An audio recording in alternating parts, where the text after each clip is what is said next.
믿음으로 살아가면서 만나는 가장 큰 저항은 현실적이 되라는 말일 것입니다.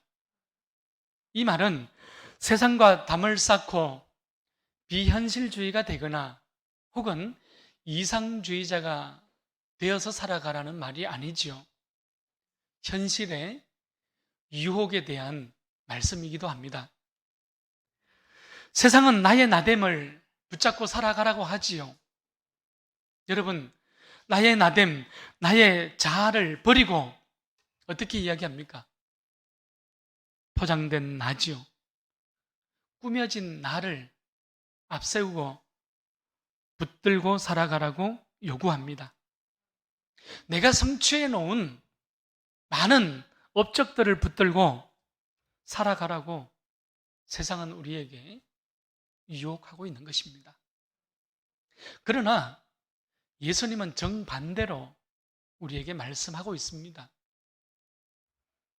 하나님 앞에 정직하게 서 있는 나 자신을 붙잡으라는 것이지요.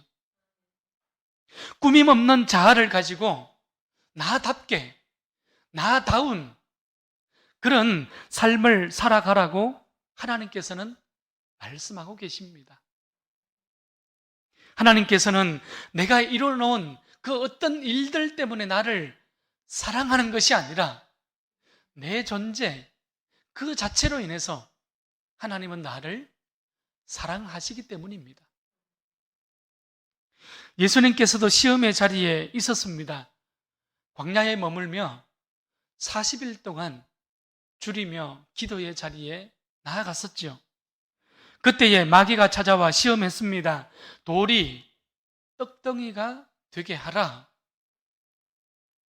지극히 현실적인 유혹이었지 않습니까?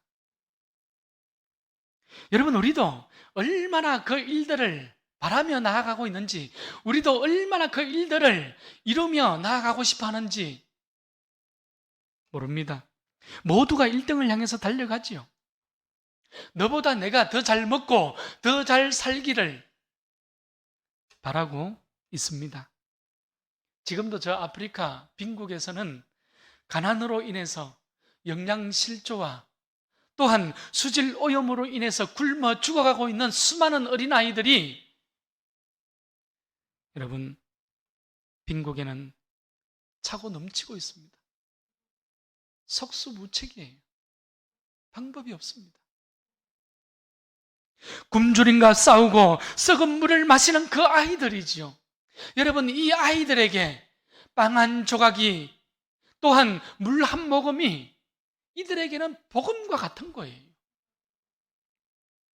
그러나 여러분, 성경을 보면 예수님께서도 똑같은 문제에 직면했던 것을 우리는 보게 돼요. 이 똑같은 문제에 직면했지만 예수님께서는 지극히 현실적인 유혹 앞에서 돌을 빵으로 만드시지 않으셨어요. 능력이 부족해서가 아니었지요. 지극히 현실적인 기적만으로는 하나님의 나라를 꽃피울 수 없다는 사실을 그 누구보다도 정확하게 알고 계셨기 때문입니다. 하나님 나라의 본질은 빵으로 만들어가는 것이 아니었어요. 예수님은 이렇게 말씀하셨습니다. 사람이 떡으로만 살 것이 아니요 하나님의 입으로부터 나오는 그 모든 말씀으로 살 것이라. 인생의 본질을 정확하게 꿰뚫는 말씀이기도 합니다. 먹을 것, 마실 것, 입을 것이 아니라 그보다 앞서 있어서, 그보다 앞서서 하나님의 입으로부터 나오는 그 말씀으로부터 영생의 샘물을 마셔야 하는 것이 우리의 인생의 본질이라는 것을 말씀하고 있는 거예요. 우리가 살아가는 이 세상은 지금 하나님도 교회도 목사도 필요 없다고 외치고 있지 않습니까?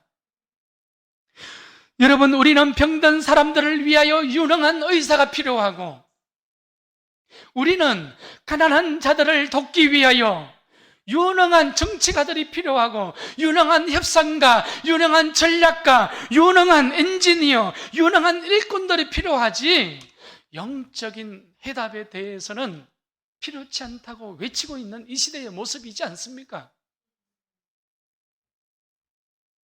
그러다 보니 성도들의 믿음은 점점 현실로부터 멀어나서 외딴 곳에 홀로 서 있는 것처럼 보이게 됩니다. 그러니 우리 시대의 많은 성도들이 하나님에 대하여 의심하고 고민하고 회의를 가지기 시작하는 것을 우리는 보게 됩니다. 정말 많은 것들을 우리는 이루었어요. 정말 많은 업적들을 우리는 손에 쥐고 있습니다. 여러분, 그러나 그 화려함 속에, 그 많은 업적들 속에 보여지는 그 뒤에 감추어져 있는 절망의 늪이 도사리고 있다는 사실도 우리는 또한 함께 경험하고 함께 보고 있지 않습니까? 고독감이지요. 소외감이지요. 외로움과 공허함, 우울감과 꿰어진 관계들입니다. 도덕적 기근이지요. 영적 기근이 가득히 자리 잡고 있는 우리들의 모습을 우리는 발견하게 됩니다. 우리가 현실 지향에서 예수 지향으로, 기도 지향으로 돌아서야 할 때라는 것을 성경은 우리에게 외치고 있는 사실을 볼 수 있기를 바랍니다. 세상의 길에서 믿음의 길로 다시 돌아서야 할 시점이라는 거예요. 지금이 나 중심에서 예수 중심으로 돌아서야 할 바로 그 타이밍이라고 우리에게 말씀하고 있는 것입니다. 지금까지 내 이름을 위해서 살아왔지만 이제는 예수의 이름으로 나아가야 할 바로 그 소명의 때라고 성경은 우리에게 말씀하고 있는 것입니다. 이런 찬양이 있지요. 예수의 이름으로 나는 일어서리라. 주가 주신 능력으로 나는 일어서리라. 원수가 날 향해 와도 쓰러지지 않으리. 주가 주신 능력으로, 주가 주신 능력으로, 주가 주신 능력으로 일어서리. 할렐루야. 나는 우리 널푸른 교회 모든 성도들이 이 시대의 현실에 함몰되어지지 아니하고 예수의 이름으로 일어날 수 있기를 축복합니다. 여러분, 이 시대의 흐름에 휩쓸려서 내 이름을 위하여 살아가는 어리석은 인생을 살아가는 것이 아니라 예수의 이름으로 영생하도록 샘솟는 예수의 이름으로 일어나는 거룩한 공동체가 될 수 있기를 축원합니다. 오늘은 봄의 여왕이라 불리는 5월입니다. 어린이 주일이기도 하지요. 우리 성도님들 가정마다 우리 다음 세대가 현실 지향에서 일어나서 예수 지향으로, 기도 지향으로, 여러분 예수의 이름으로 승리하는 믿음의 발걸음이 될 수 있기를 축원합니다. 오늘 본문은 현실 지향적인 제자의 모습으로 시작이 되어집니다. 요한의 모습입니다. 38절 말씀을 보게 되면 요한이 예수께 여짜오되 선생님, 우리를 따르지 않는 어떤 자가 주의 이름으로 귀신을 내쫓는 것을 우리가 보고 우리를 따르지 아니함으로 반대하였습니다. 금하였습니다. 여러분, 요한은 같은 무리가 아니라는 이유로 인해서 어떤 사람이 예수의 이름으로 귀신을 쫓아내는 것을 보고 반대하였다 이 말입니다. 그러니까 오늘 38절 말씀은 요한이 가지고 있는 배타성에 대해서 우리에게 보여주는 그런 말씀이기도 합니다. 반면 예수님은 어떠하셨을까요? 예수님은 오히려 요한이 가지고 있는 그 배타성을 반대하고 금하고 있는 모습을 우리는 찾아보게 됩니다. 41절 말씀을 보십시오. 예수의 이름으로 물 한 그릇을 대접하면 그 사람은 결코 상을 잃어버리지 아니할 것이다. 여러분, 당시 시대에 나그네들에게 물 한 그릇으로 그들의 마른 목을 축이는 것은 아주 기본적인 섬김이었기 때문에 특별한 것이 아니었어요. 그러나 마가는 오늘 37절 말씀을 보십시오. 내 이름으로. 38절 말씀에서는 주의 이름으로. 39절 말씀은 어떻게 시작됩니까? 내 이름을 세 번이나 연속적으로 반복하면서 내 이름을 예수의 이름으로 라는 사실을 강조하고 있는 것을 우리는 보게 되는 것이에요.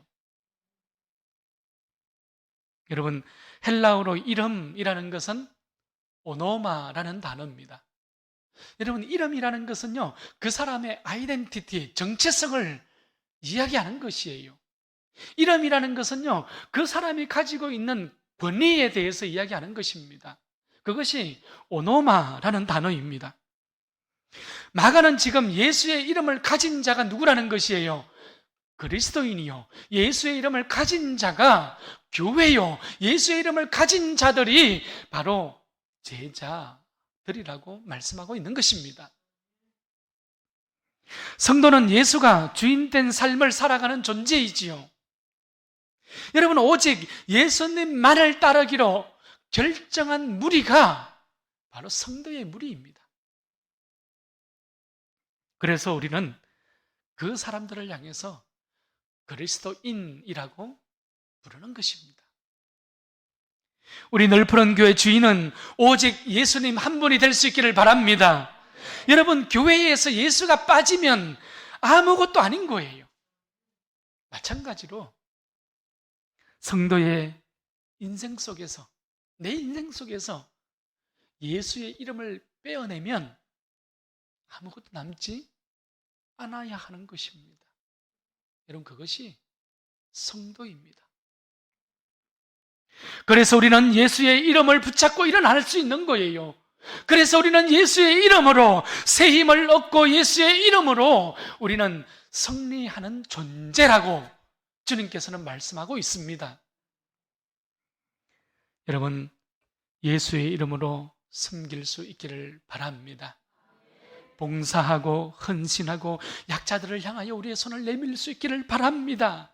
예수의 이름으로 귀신을 쫓아내고 예수의 이름으로 이 역사의 책임의 자리에 함께 설 수 있기를 바랍니다.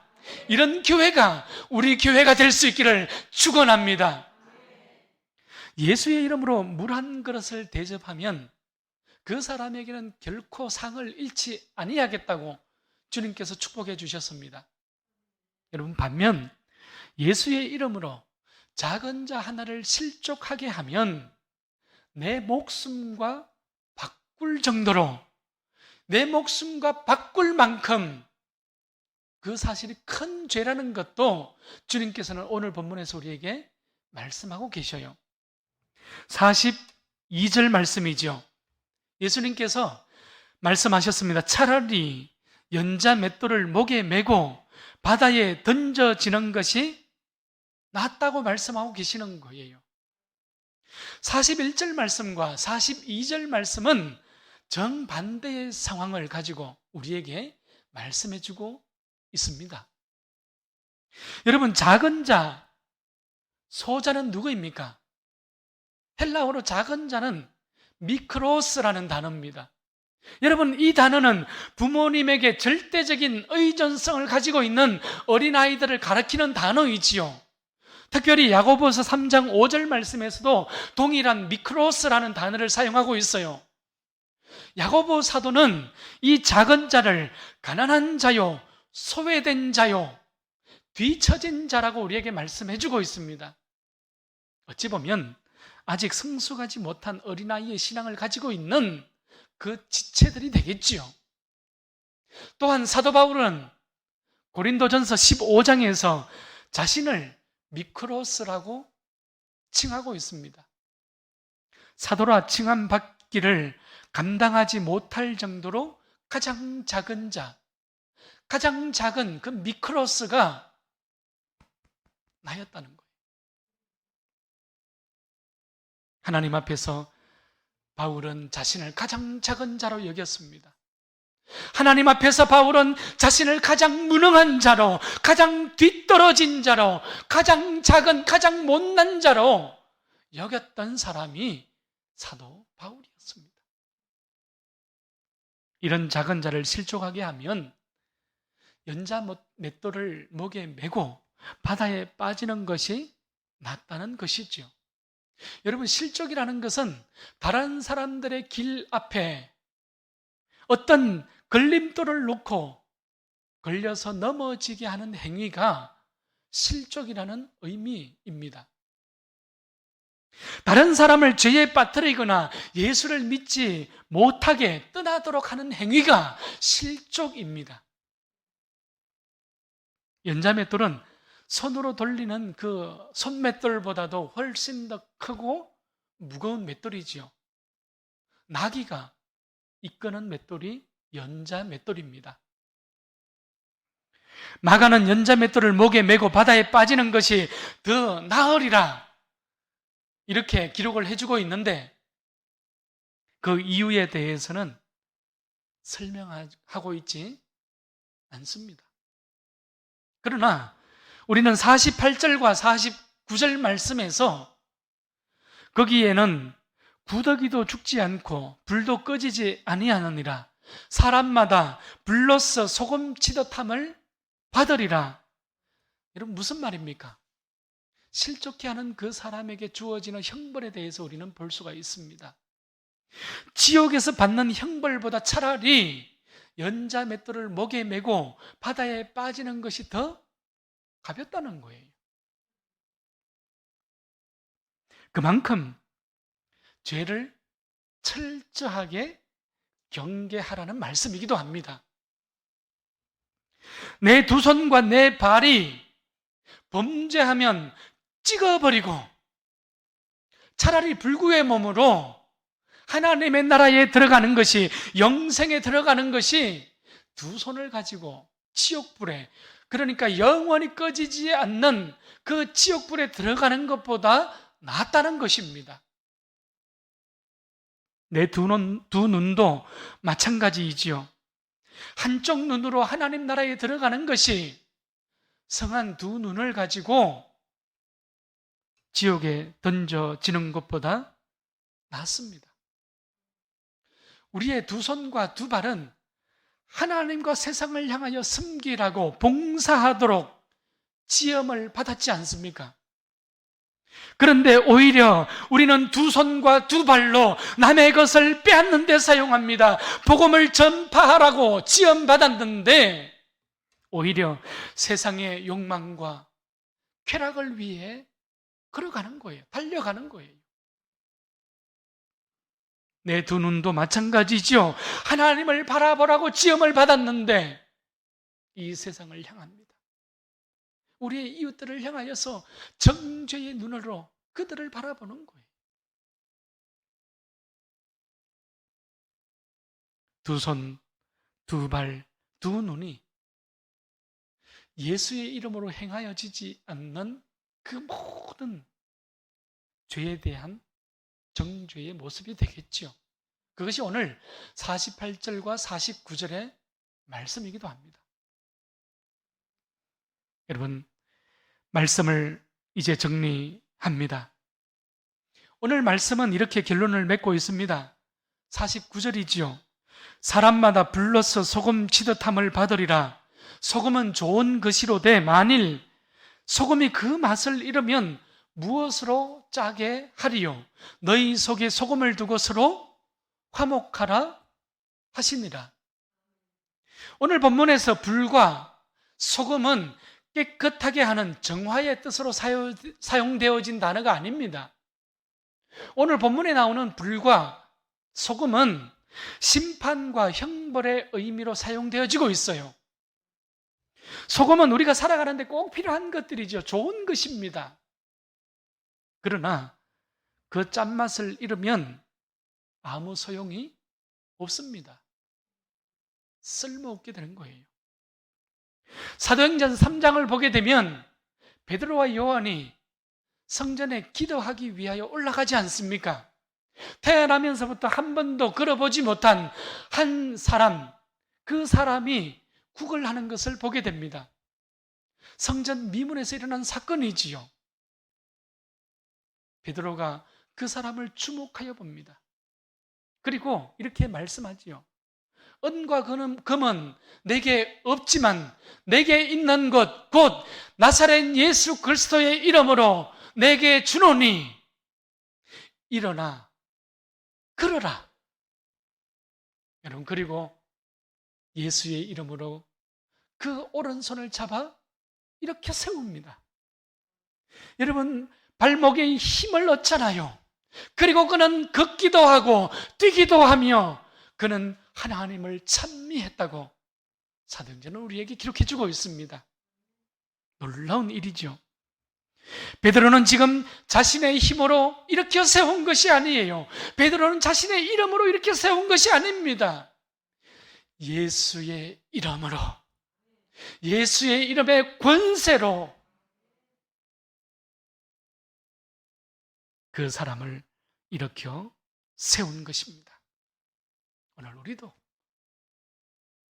이 일그러진 시대에 예수의 이름으로 이 일그러지고 어두운 시대를 일으켜 세울 수 있기를 축원합니다. 여러분, 나에게 소자, 그러니까 작은 자는 누구입니까? 요즘 뉴스에 보게 되면 어린이집에서, 가정에서 어린아이들에 대한 학대로 인해서 어린아이들이 고통과 죽음의 자리로 나아가는 것을 우리는 종종 보게 됩니다. 참으로 아픈 사건이죠. 정인이 사건이 대표적입니다. 내 옆에 있는 그 약한 지체들이 하나님께서 오늘 우리에게 주신 작은 자들입니다. 이 시대에 연약한 한국 교회이지요. 법의 보호망을 벗어나서 있는 이주 노동자들이기도 합니다. 가난한 우리의 이웃들이지요. 군부 쿠데타에 맞서서 그 땅 가운데에 희망의 씨앗, 희망의 불씨를 끄트리지 않으려고 오늘도 애쓰고 있는 바로 그 미얀마 땅이기도 합니다. 코로나19로 인하여서 죽음의 그림자가 드리운 지구촌 구석구석이 오늘 우리에게 주어져 있는 작은 자요, 소자입니다. 우리는 오늘도 예수의 이름으로 현실지향적인 유혹을 우리는 알뜰하게 의지적으로 밀어낼 수 있어야 할 것입니다. 동시에 우리는 다시 예수 지향적으로 돌아서야 할 것입니다. 기도 지향적인 인생의 삶으로 나를 이끌고 가야 할 것입니다. 오늘도 예수님은 십자가의 죽음을 향하여서, 인류의 구원을 향하여서 의지적으로 자신의 인생을 이끌고 계십니다. 예수님의 행적이죠. 우리는 예수를 따라가며 죄의 사슬에 걸려 넘어지지 않도록 성령의 전신갑주를 우리는 오늘도 입어야 합니다. 사도 바울은 그래서 나는 매일 십자가에 죽노라 이렇게 고백하였던 것입니다. 우리는 예수의 이름으로 하나님의 나라를 향하여 걸어가도록 부름을 받은 성도들입니다.